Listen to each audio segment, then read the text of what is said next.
Hey there, ladies and gentlemen, and welcome back. I'm your host, PattSun, and today we're gonna be taking a look at r/ProRevenge, where we will see OP ruin the lives of two cheaters.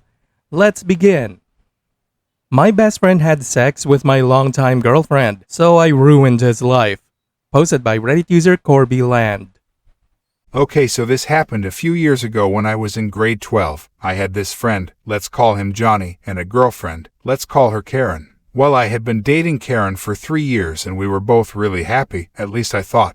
We were both going to the same university and it was a good one, and my best friend since we were like 5 was also coming to the uni. Johnny had a girlfriend, by the way, let's call her Jill. So I was talking to a good friend of mine, let's say his name was Jack. He was telling how a couple of nights ago he accidentally walked in on Jill and Johnny getting it on. I was shocked since Jill wasn't at the party. I told this to Jack and he just said, "I don't know, man, I just saw a lot of blonde hair, didn't see the face," and that he just assumed it was Jill. Now I was a bit shocked, but I didn't give a shit because Johnny can do what he wants. But later when I was hanging out with Johnny, Jill, and Karen, I noticed Karen and Johnny staring at each other, and that Johnny was checking out Karen and that Karen was checking out Johnny. I was just thinking what the fuck is going on, and I thought maybe something was going on here, but I wanted proof before I said anything. So we kept watching the movie and Karen, who was sitting next to me, slowly kept creeping closer to Johnny. I was really getting a bit pissed, but I kept my cool, and so after the movie I checked Johnny's phone and I was shocked. I saw that he had recorded them having sex, and that there were some extremely incriminating texts. I was ready to murder him, but I decided that instead of going to jail for murder, I would just ruin his life.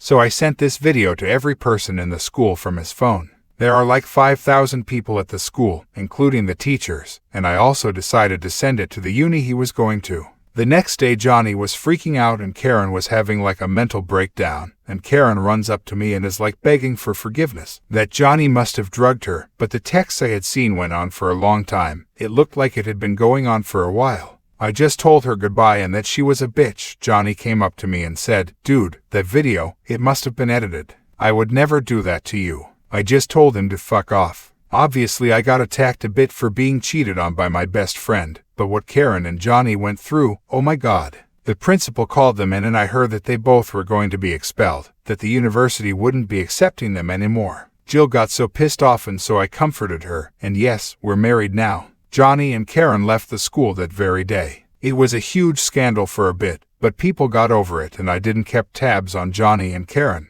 Johnny got into a gang and is in prison now. Karen's family is very religious, so when they saw this video, they disowned her and I lost track of her after that.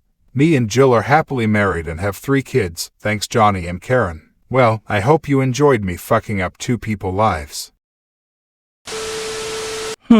Marrying your asshole ex-best friend's girlfriend is questionable, but I guess this was a blessing in disguise. At least you are happily married with kids now, while they are both living shitty lives. And now for today's second story. A lawyer's pro-revenge on a landlord. Posted by Reddit user called in the 90s.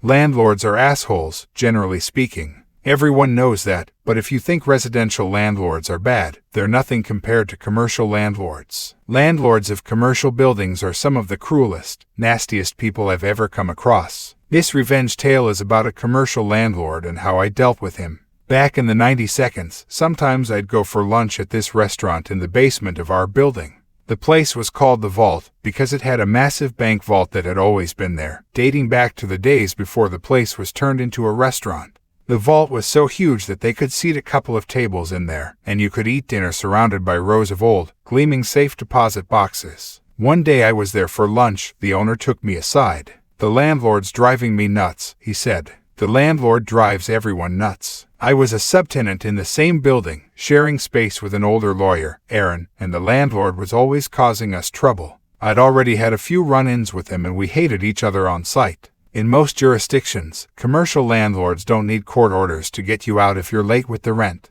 Instead, they just change the locks and you find out about it when you show up and your key doesn't work. Every time our landlord had a dispute with anyone, which was often, he'd always threaten to change the locks. He keeps demanding all this stuff for extra rent, and it's really weird because a lot of it's really old. The restaurant owner showed me a letter the landlord had served on him earlier that day. I looked over the demand and read a list of expenses for snow removal, parking lot repair, common area flooring, and all kinds of crap going back years. I read it all the way to the end, and there it was, the usual clause saying he was going to change the locks if the tenant didn't pay this and do that. From the wording of the demand, it looks like you've been fighting a while. Why did you wait before consulting a lawyer? I asked one of the lawyers I know, and he said it's hopeless. He told me the lawyer's name. It was a guy I knew with a shitty real estate practice, who'd resorted to taking little legal aid cases to keep the lights on when the market tanked in 1989.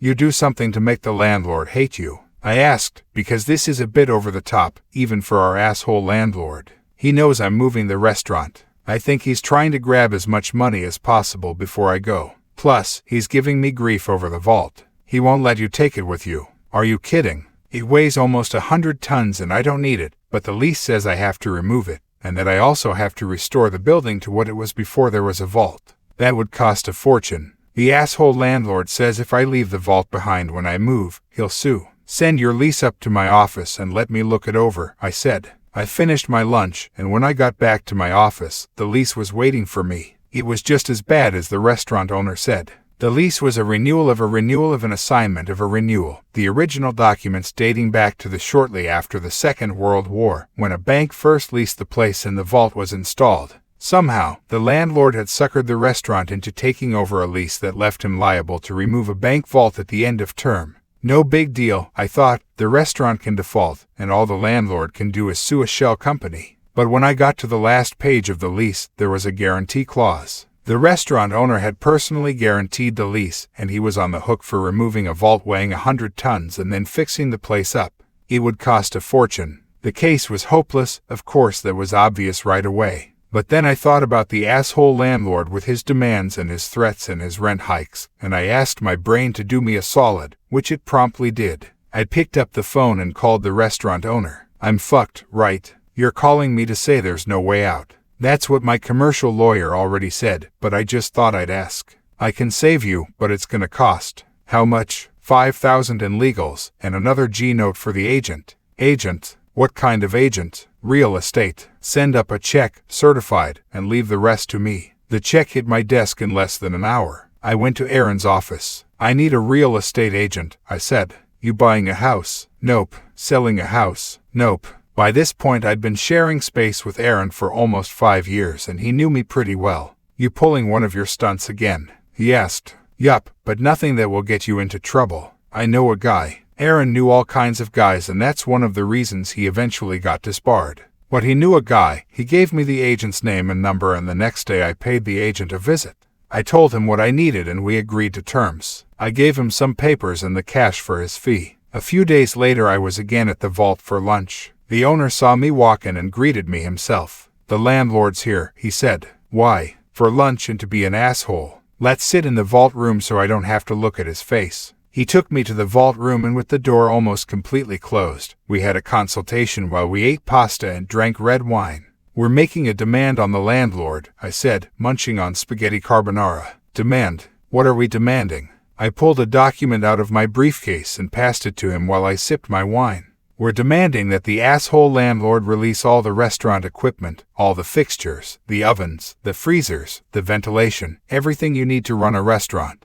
The lease exempts all that stuff. He can't stop me taking what I want. The only thing that matters is the vault, and of course I don't want that. I shook my head. You need the vault, I said, and we're demanding that he release the bank vault as well. We're insisting that he let you take it out within 7 business days. You think you can beat the landlord with reverse psychology. You think if you treat him like a 2-year-old, you can manipulate him into doing what you want. We'll find out soon enough. He's had the demand for a couple of days now. The restaurant owner dropped his wine glass and it shattered on the marble floor. You already gave it to him, the restaurant owner said. He got up, swung open the vault door and called for the waiter to clean up the mess. Let's see what the landlord has to say, I told him, and we walked over to the landlord's table. The landlord was a big, beefy man with a big appetite. He sat alone, eating a rack of lamb wolfishly with his hands. My client needs an answer today, I said. The landlord looked up at me as he chewed noisily. I'm the vault's lawyer, I said. I gave you a demand the other day. My client needs an answer right now. He needs the vault for a new place, and he's got to make arrangements. Your client can forget about the bank vault, he said, wiping his massive greasy hands on an already soiled napkin.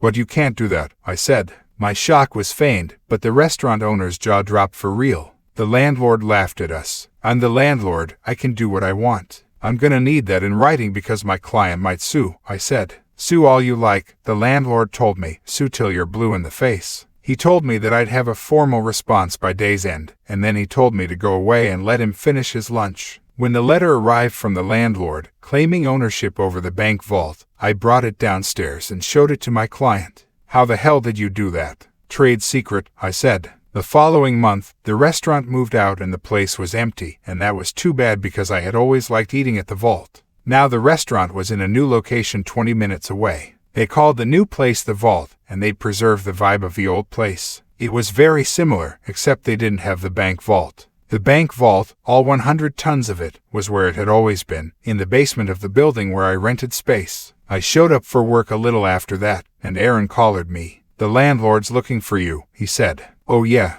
what about? He's really angry. He said his deal fell through. Deal? He was supposed to rent the place downstairs to a new tenant, a bank or a credit union or something like that. They were supposed to come in to sign a lease, but they didn't show up. And what's that got to do with me? I said to Aaron, and I said the same thing again to the landlord when he managed to track me down a couple of days later. I know you were behind this, he said, his jowls quivering. I know it was you. That offer from the agent, it was all bullshit. Just a trick to make me keep the vault, so that your client could sneak out of the place and leave that fucking bank vault behind. I'm gonna sue. If you're looking for counsel, I think I'm going to have to declare a conflict. I'm gonna sue the restaurant, and that agent, and I'm gonna sue you. He stormed off, but the landlord didn't sue. Of course he didn't. He didn't have a contract to sue on, only a vague letter of intent that I'd drafted, enough to hook a greedy landlord who was used to having his way. The offer he'd received was non-binding, incapable of acceptance without the signing of a formal lease, which of course never got signed. When I left Aaron's place a year later, the downstairs was still unoccupied, with a sad for rent sign sitting in the window starting to look faded. And let me guess, the entire city stood up and applauded you. The mayor gave you the key to the city, and Margot Robbie declared her love for you. OP, this is one of the most professional pieces of work I've read here on Reddit in a long time. Kudos to you. A+. But come on, man. This is r/ProRevenge. This sub is for sharing revenge stories of normal folks, not for sharing a creative writing exercise of aspiring writers. There's other subs dedicated for that. Viewer support is the best way for me to remain independent and continue bringing you these daily videos, which will always be here on my channels for you to watch absolutely free. So please consider subscribing to me on Rumble and on YouTube. Both will be linked in the description box down below. Thanks for listening, everyone. If you even somewhat enjoyed today's story, make sure to give this video a thumbs up, and if you really like it, consider subscribing to PattSun to never miss a future upload. Stay strong.